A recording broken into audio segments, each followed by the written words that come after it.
Now, this is a channel that's run by South Africans. This is for anybody who's outside of the country.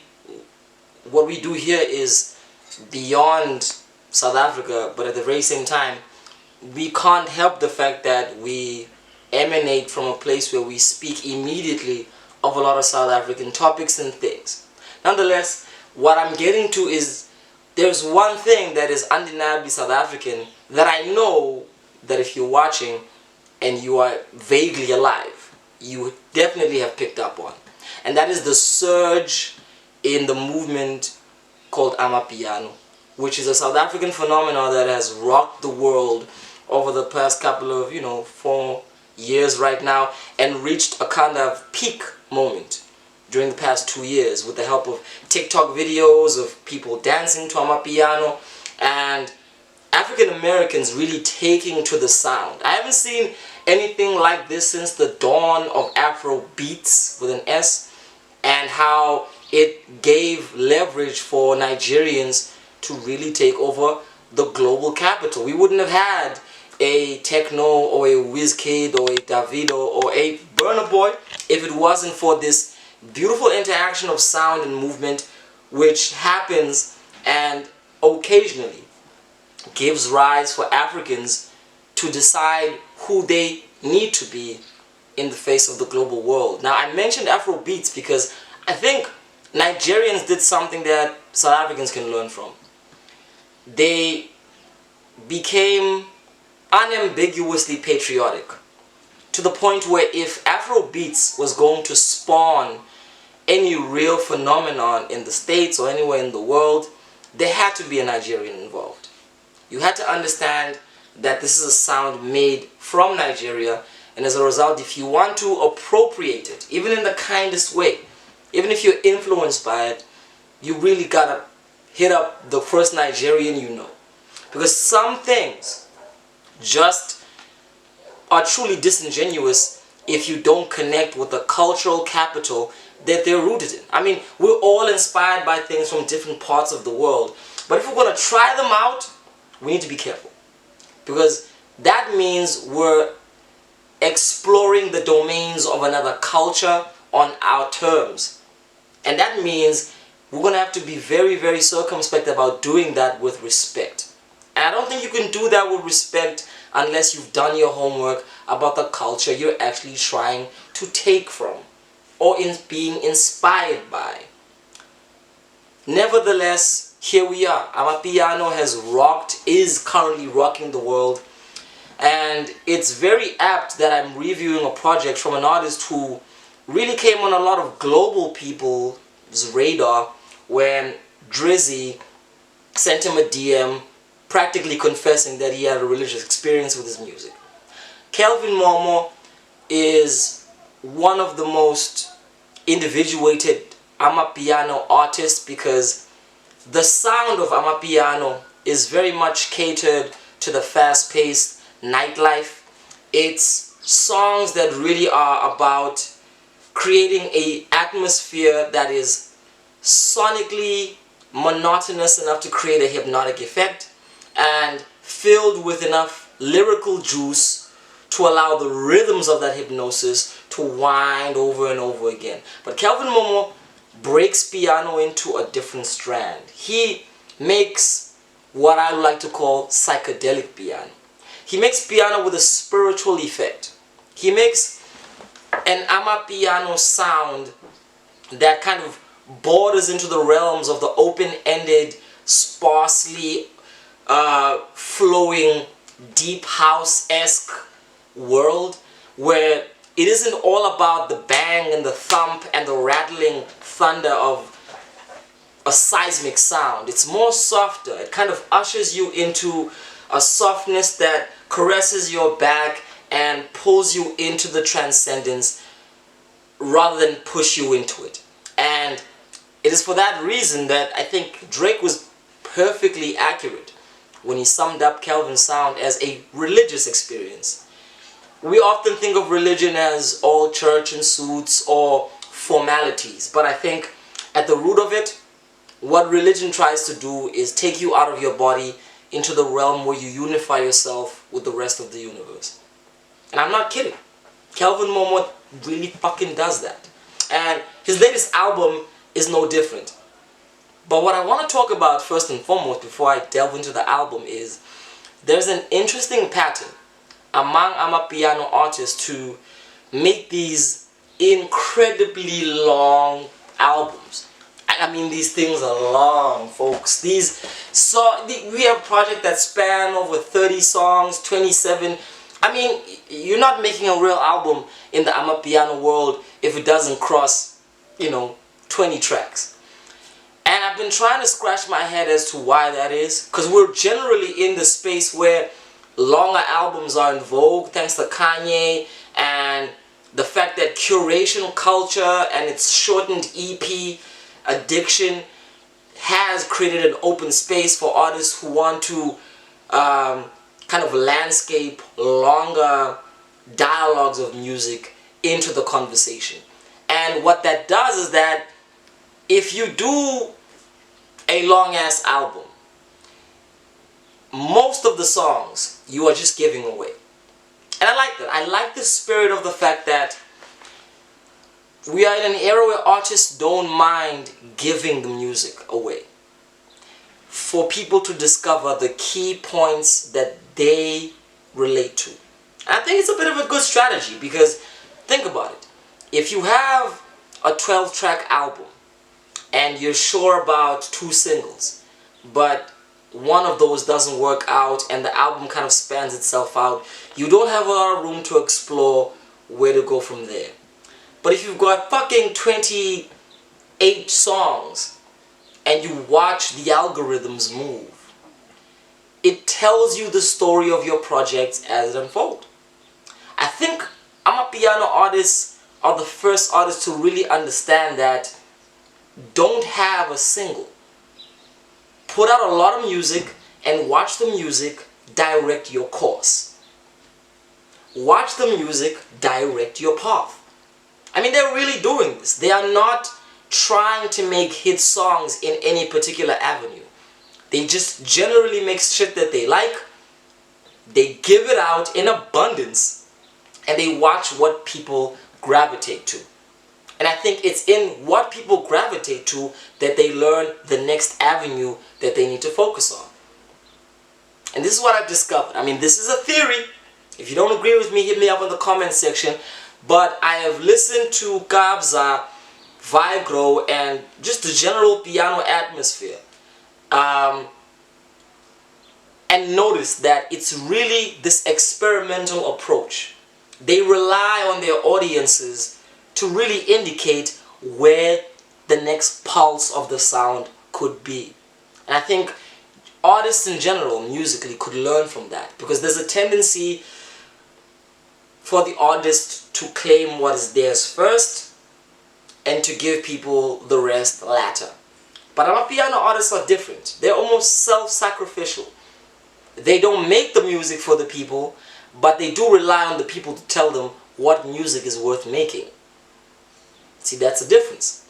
And so I think through his latest project, we've already seen the kind of upsurge on the songs that have really been hitting the mark. I want to talk more about his sound and why it's so important. Now that Amapiano is an international sensation of a movement, I keep asking myself why we don't yet have a migration of South Africans temporarily moving to the United States, only if to secure the cultural power of Amapiano in the hands of South Africans. Because it could easily slip away. I mean, we had an interesting random moment where, Nigerians. Trapper Sway Lee mistook Amapiano for a Nigerian phenomenon and South Africans went mad on social media. And he excused himself by saying, oh, a Nigerian introduced me to Amapiano. And he might have been right. Nigerians have taken on Amapiano and the whole world has taken on Amapiano. Matter of fact, Dakeza, Chinese people have taken a hold of Amapiano. Play this clip after I say this. Just 5 minutes of it. Why?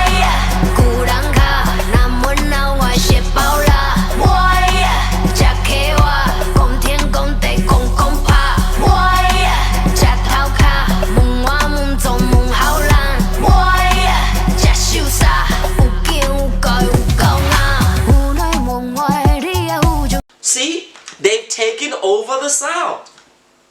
It's there. It's there. And as a South African, I'm here to say that Kelvin Momo is there to kind of bridge that balance. You need the scene that's there to just elevate people to pure ecstasy. But what happens when we return? How does Amapiano outside of the club sound like? It sounds like Kelvin Momo. It sounds more soothing, it sounds more open, it sounds more brooding. And this album, as long as it is, continues with the consistency of that thread. Now, in as much of a review as this can be, I want to encapsulate it by saying, the thing about reviewing an Amapiano album is that you're not really looking at individual songs per se. You're looking at the curation of an experience. Amapiano artists try to tap into songs as a journey. So I can't speak about, oh, track 2, track 3. I mean, of course, you're going to have your favorite tracks, but really, overall, it's one thing. As a result, I want to treat it as such. And I want to say that if I am going to review Kelvin Momo or any other artist, again, mass appeal, factoring into where they are in the music, the market that they're operating in, and whether or not they meet their mark. And he does all of that.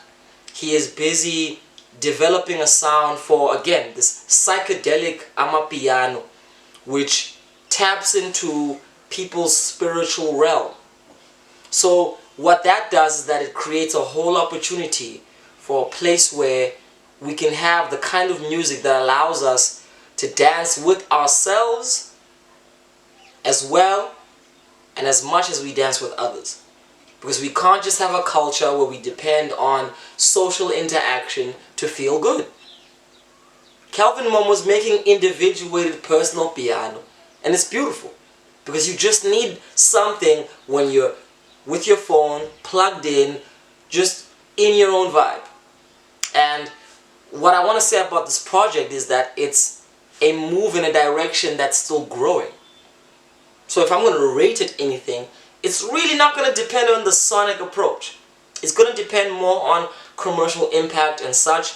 And as a result, I can only give this an 8 mark. Some would go upwards, simply because the impact of Kelvin Momo is undeniable.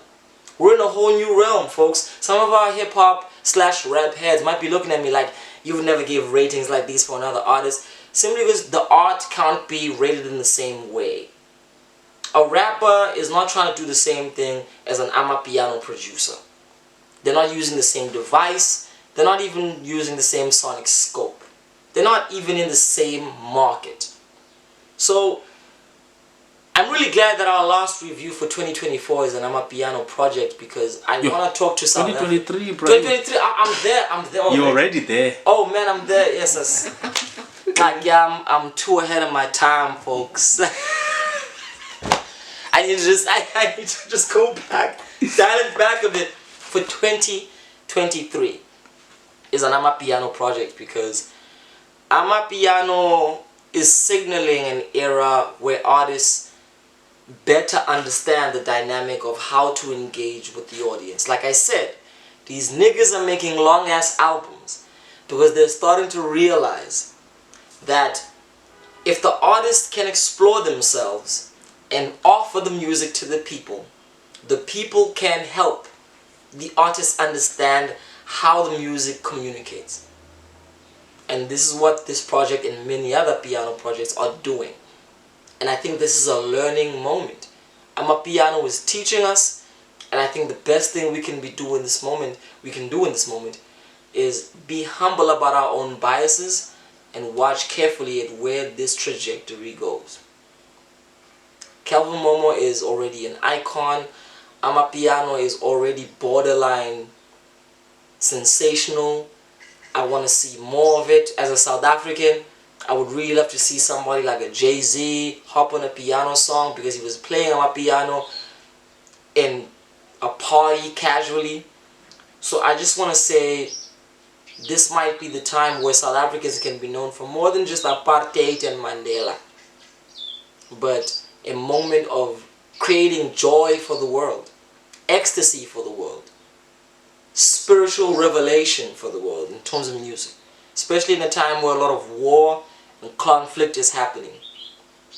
Free Palestine, free Sudan, and as a result, maybe Amapiano is part of that global surge where there's war, there will be the need to escape or to at least redeem ourselves from that.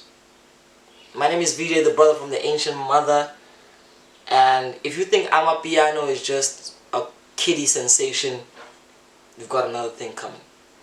Thank you for supporting the Headspace throughout this whole year, and if you haven't subscribed, why don't you? We are literally the only people doing critical theory and cultural analysis on the whole continent and trying to figure out what is Africa becoming in the face of the whole entire world. I want to thank you all for sharing, subscribing, doing everything for these videos. It's been a beautiful year. We will definitely do a whole analysis, not so much yearly, but just an appreciation episode and a question and answer episode. We want to talk to the subscribers. We want to find various ways of better being acquainted with y'all. Maybe the Patreon might be coming soon. Who knows? Just talk to us as we talk to you. YouTube is a developing space and economy. We're still doing this for the love, but we're in South Africa, so you know we're broke and we need money. So there is the hope to somehow create a family of people who are about this. What is this? This is cultural empowerment. The cultural empowerment of African people globally among the diaspora and on the continent. So if you're in the United States and you caught some of our episodes somewhere in Europe, in the UK, please support what we do if you want to. Much love.